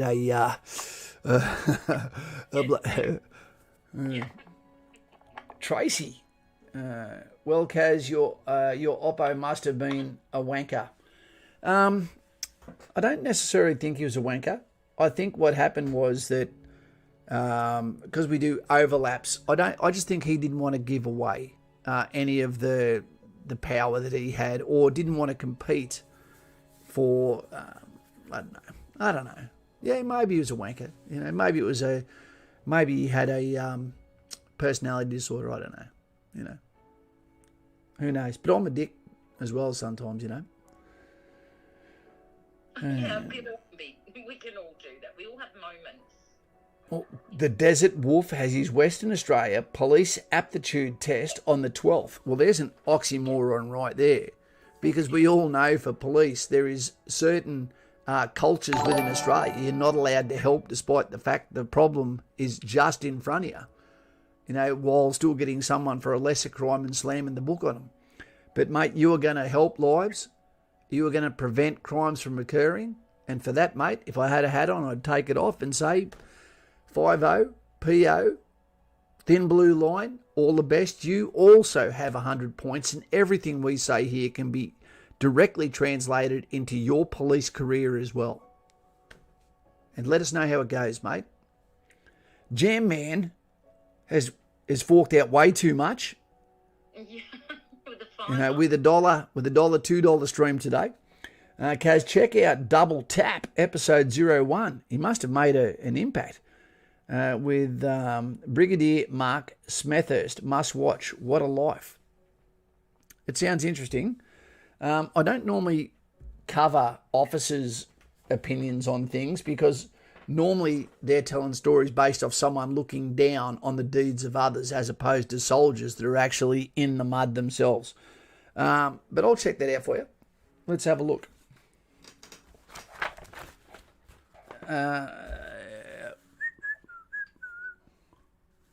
Brigadier Smartwatch, what a life. Double Tap. Episode 001. Interesting. I'll have to check that out. Guys, you'd have a lot more reaction videos if I knew actually how to do a video on here where it comes on the screen and I can pause it and it doesn't actually stop it, and it can stop it in location. But I don't know how they do it. I'm such a rookie. You're such a noob. Such a dick. Yeah. Hey, Rob Wall's here. Hey, Rob. How's it going down there, mate? You still getting plenty of business? He's a good man. Rob's been with us forever. Hey, Rob. I thought Rob was a moderator. No, Rob's gift giver extraordinaire, but not moderator. Well, I tell you what. How about we change that tonight? There's two people I want to make up here. PK, I'd do it for you, but I'd rather you enjoy the stream. Daz, he's been here, and I love the dude. And there's two moderators I want to make because it's Easter. Does anyone have a problem with Daz and Rob Wool now becoming directors? And that includes you, Daz, and Rob. If you don't want it, let us know right now, and slowly, okay, we're going to keep that coming with people. Yeah, because you got a really good track record for choosing mods. Rob doesn't get a choice. He's a moderator now. Bam. Get some responsibility up your clacker. Right there, Rob. Can we get some thumbs up there for Rob, who's now joined the moderators of a channel? It's a big deal, team. It's the inner sanctum of a channel. There doesn't have to be any responsibility that comes with it at all. Okay, all it's letting them know is you're going to change your name, and people can see that you've clearly been here for a while. And it's not just about seniority; it's about being a bit older, and about being someone that clearly has been seen to help people for a long period of time. Okay, yeah. Passively within the channel. Yeah, indeed. Good night, Jack Findlay. Jack, it's almost time. Enjoy that bed. It won't be long before you're sleeping in the bed of thousands. Yeah, I nearly forgot. Kynan wanted me to ask you, do you need to ring your little one? Here she is right now. Wait 2 seconds. Hello, darling. How you doing? Hello. Hello, Christian. Well, I hope you enjoyed Christian Easter. Pardon? I hope you're enjoying Christian Easter, not Greek Easter. Okay. I saw a beautiful photo Mama sent me of you. I'm watching Charlie and Chocolate Factory while eating popcorn. Well, that's a really fitting video for Sunday. Is the bunny going to come for you, do you reckon? Yes. Do you reckon he's going to come for Dad? Is the Easter bunny going to come for Daddy? Yes. No. Oh, Yes. oh, okay. I bet he comes for you. I bet he comes for you. Yeah. Well, I love you, darling. I can't compete with Charlie and the Chocolate Factory. Okay, so happy Easter for today. Remember Castuli? Eat with your mouth closed, please. And well done on the cross country, darling. Holy shit, you sound like you're eating cement. I love you. Okay? Okay, darling. Good night. Come on. Bye-bye, sweetie. Bye. Bye. Bye. Bye. Bye. Bye. She's going to get Easter eggs. It's probably the last year, where she'll actually believe this stuff. So you gotta make it believable. Yeah, he's going to make like Augustus Gloop on Augustus Gloop. There's no way you would feed up that tube.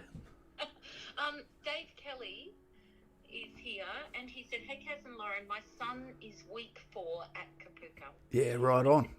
Yeah, do you know if there's anything special over Easter, or is it just another training day?" Just another training day. I'll explain that to you, mate. Sorry, mate. What's your name again?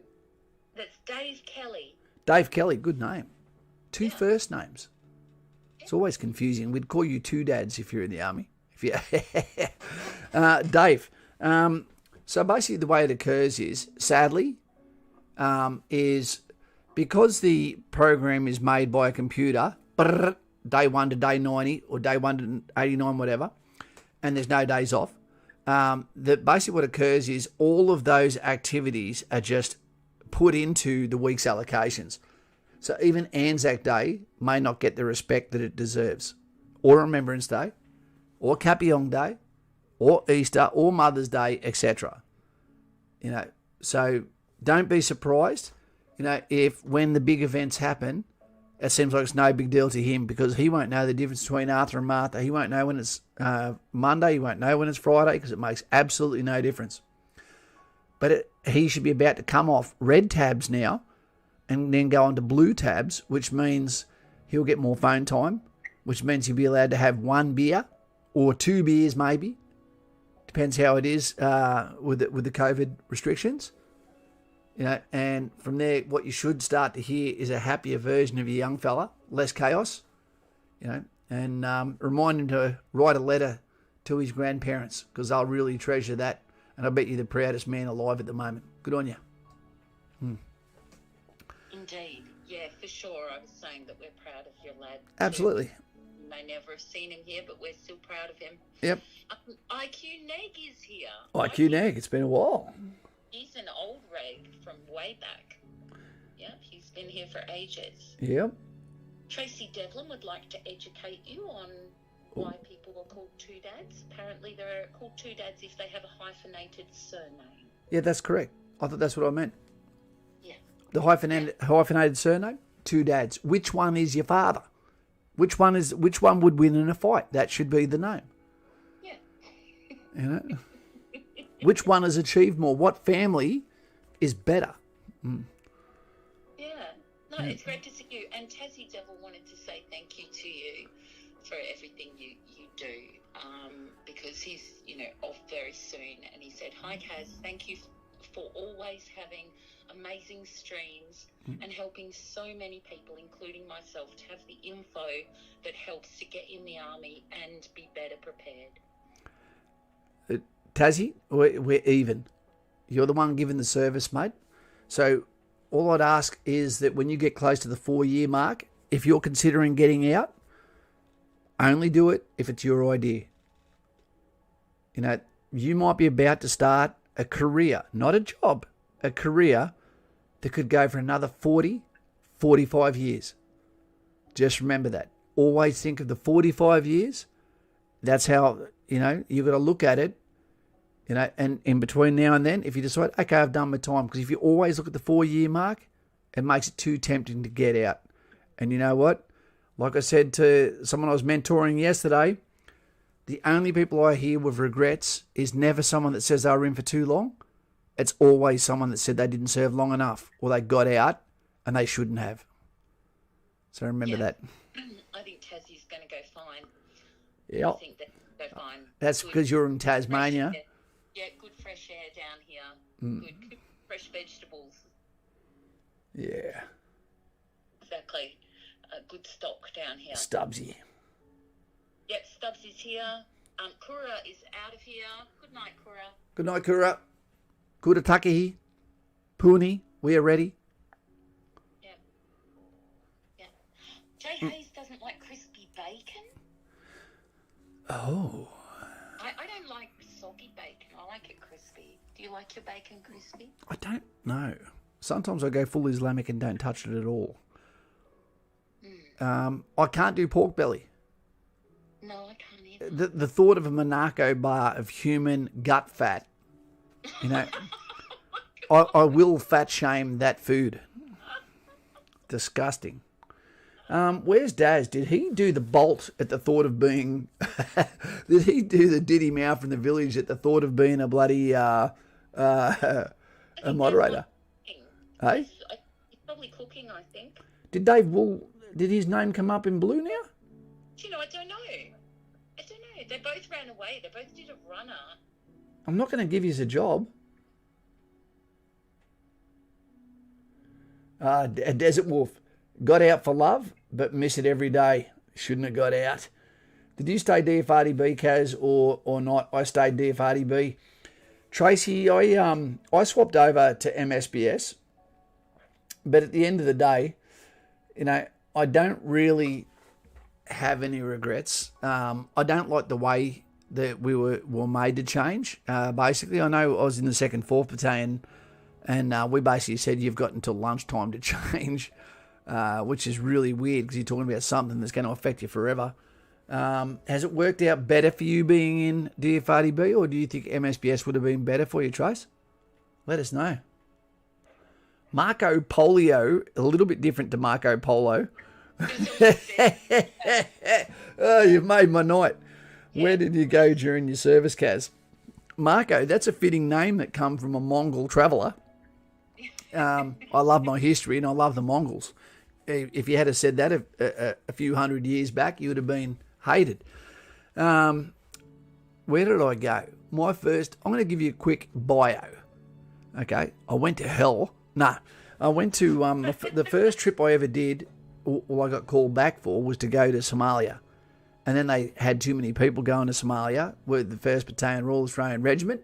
So I stayed back and did guard and had some tears in my eyes. But at consolation prize, I went to Hawaii. Then I came back from Hawaii, went to New Zealand.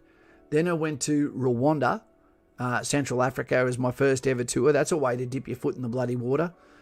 In Central Africa in 94, 95 as the 2nd contingent of UNAMIR, which was called UNAMIR 2.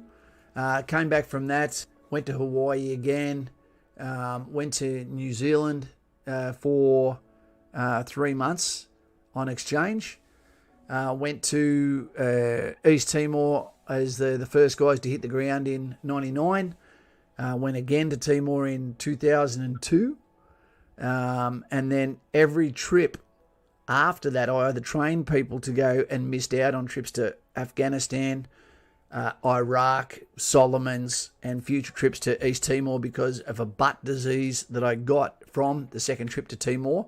But they did allow me to go and be the security at sergeant at Mazurka, which means you have to be an Egyptian citizen and you operate out of the Sinai Peninsula for the Camp David Accords, monitoring the peace between Israel and Egypt, where you can hear the tank battles, etc., going on as you eat homemade pizza beside generals. So that exchanges, that's basically it. It could have got a lot more exciting if it wasn't for a lower bowel disease, which made it a real pain in the ass, so to speak. Yeah, Yes, literally. Yep. Dave Rico is got to get out of here, I think. And he said, thank you, Kaz and Loren, for tonight. Got some paperwork to sort out. Mr. Rico, happy Easter weekend. Yeah. It was a pleasure to come on here. We got more people come on than what we expected. We're glad to have filled the void, to created the space to be consistent with our presentation and be absolutely, tonight, I believe, Loren, miscellaneous. We threw the topics to you.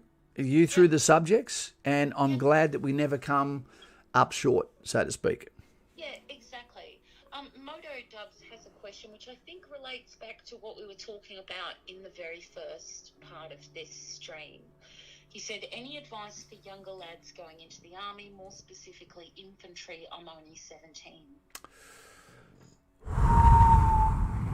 Do you think it's important for them to first understand you understand nothing? You know nothing, Jon Snow. Yep, and that advice should never be taken as an insult, because not only is that Kapuka, not only is that the School of Infantry, but it's also in the first 6 months to a year that you're in the battalion. So the first year to 2 years, you should consider that you are on ears open, mouth shut. But still, there's going to be decisive times where you can step in and go, oi, that's not on, or I can do a better job than that, or I will help you, mate. It's not an insult to call someone a lid. It's not an insult for you to understand that your training wheels are on, because you'll get special treatment for that, where there's mitigations, to your mistakes, which won't be acceptable once you actually are considered a senior soldier. But going to infantry is a very, very hard task. Physically, mentally, enduring, and again, you make credibility one spoonful at a time, but lose it by the bucket load if you do something wrong, do something jack, or you turn up unprepared. And 17, you don't know what you can do. You think you know what you can do, but I'm telling you don't. And we often project physicality for the other little things that we don't realise are just as important. Turning up fit is not enough. It has to be turned up morally prepared to be a team member, to be to understand what it's like to be able to go faster, but to slow down, to be part of the group dynamic rather than the individual. And I learnt that one many times over. As a skinny guy, more often than not, if I could come first at something, I would come first to show people that I'm compensating for my size, when in actual fact, it wasn't about coming first. If you know what I'm saying. And you'll be fine. You'll be right, and we'll have a lot of conversations between now and that point. Okay, mate? But keep your foot on the brake, keep your ears listening, and know that we don't do it alone. We're an entity. We're a hive mobility nest. So, Yes. Dave, can we get some thumbs up for Rob Wool, who's just been promoted to moderator of the channel after so many years? But also, can we get the thumbs up? What do we think for Daz? Daz is here. He's right here. He's grilling ribs. I knew he'd be cooking because he always seems to be cooking up a delicious feed. No, that's not what he's doing. He says he's grilling ribs. He's looking at the prison photo. He means he's doing sit-ups. He's doing sit-ups in his garage. That's grilling the ribs. Oh, 1001, 1002. I reckon he's out looking at some beautiful Australian landscape with like some hot coals and something, the smell of meat cooking. I think he's doing that. I love the band core too, Stubbsy. Yeah. Carl, Okay. going to get wet for the next few days. I hope so. I love the rain. Hey, Carl. Yeah, me too. Carl, I'm telling you now, one day you're going to be a moderator, mate. Yeah, Carl, he started the whole 3 thumbs up, and people listen to him. And look at that Daz, giving himself thumbs up, or is he doing it for Rob Wool? I don't know. I think maybe he's just didn't know why people were thumbs upping, and he just joined the crowd. Look, it's gone to Rob Wool's head straight away. The first thing he did when he got promoted was leave. Yeah.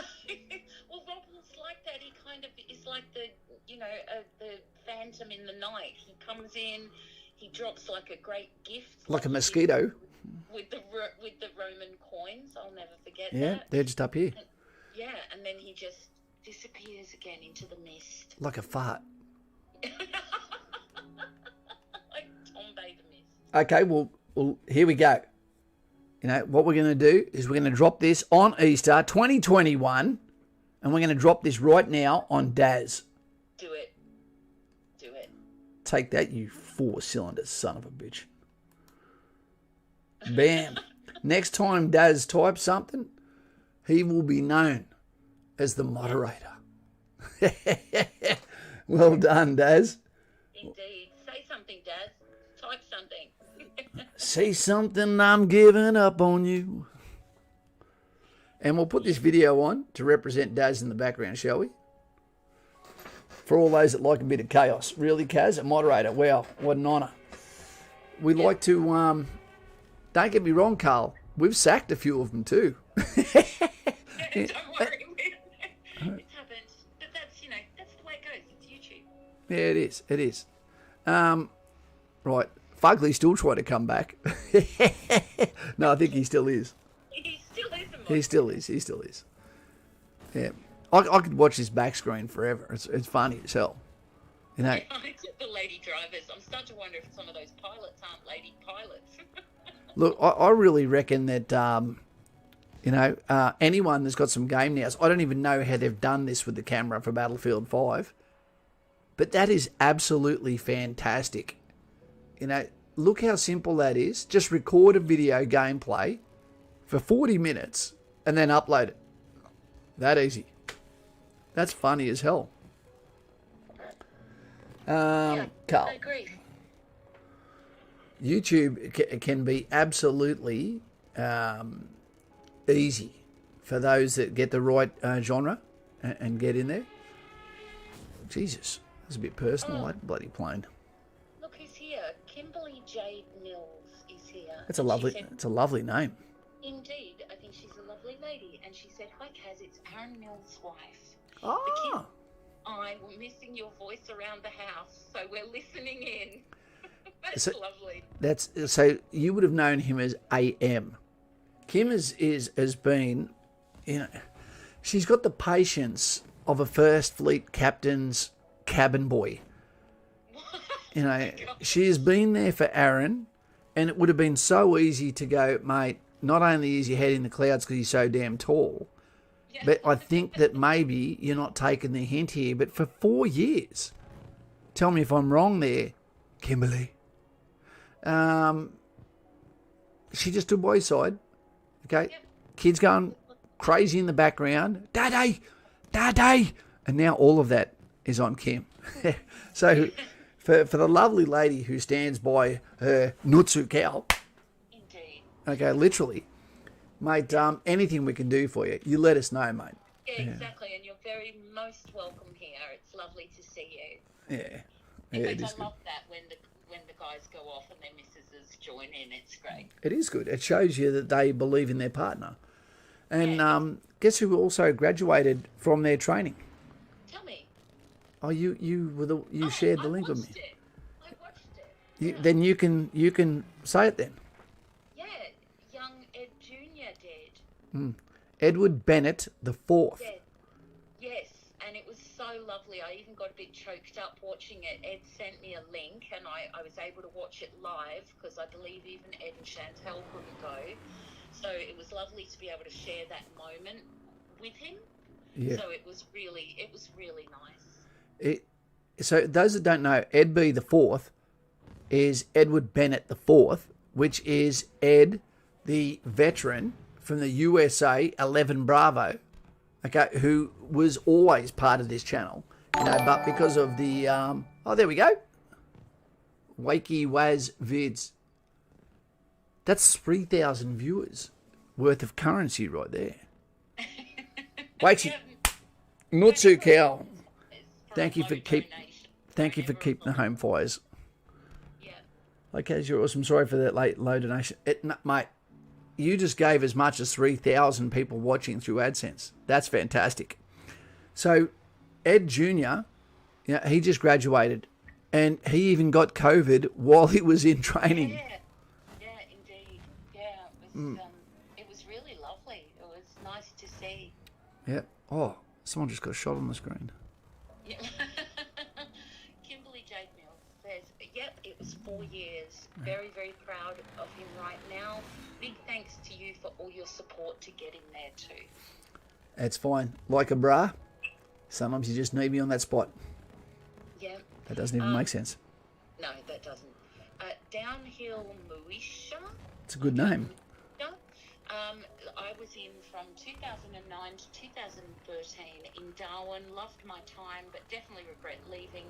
Feel like I'm getting too old to rejoin. He's 28. 28. Too old. Mate, it's What are we, ancient? you're not too old, but you know what? If you thought about going back, have you considered going into a different corps? Imagine that. There is a reason why you got out after doing only 4 years. Was it a lady? Was it a friend? What made you get out? I'd be very interested in that one, because for you to regret that means that you probably got out for the wrong reason, I'd imagine. And mate, I'm sure that they would take you back. You know, Kapuka's a breeze. It just goes for a long time. Start thinking about Kapuka like you've done something wrong and you're going into the clink for 3 months. You know, don't go to infantry, because even at 28, infantry would be pretty hard work if you have accidentally had a bit of sedentary, too many good times, you know. But infantry, and even those that are now in the military, if you're supporting Beersheba,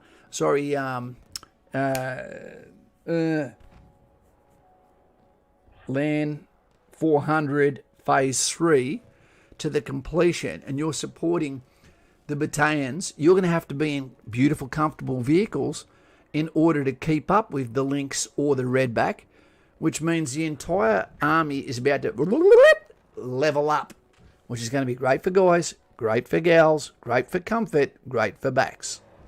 Yikes. It's going off behind you, Kaz. It is. That is like the 2AR boozer.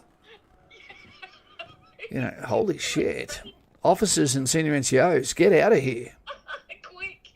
It's time to go. It was going crazy. Sorry, now I need to...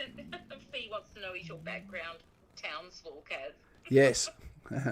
It is Townsville. Street just outside Tats.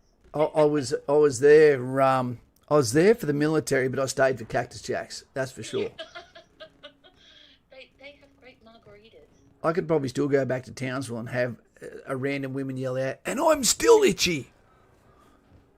What? Nothing. I didn't say anything. What the heck? So Carl, we've got a code now. Look at this little guy going feral down the bottom. Oh, geez, he just copped one right in the dog tags. Oh, he's not dead. He's going to finish him off. Oh no, yeah. Medic, Stoddy's there. It's just heartburn, son. Get up. Off you go.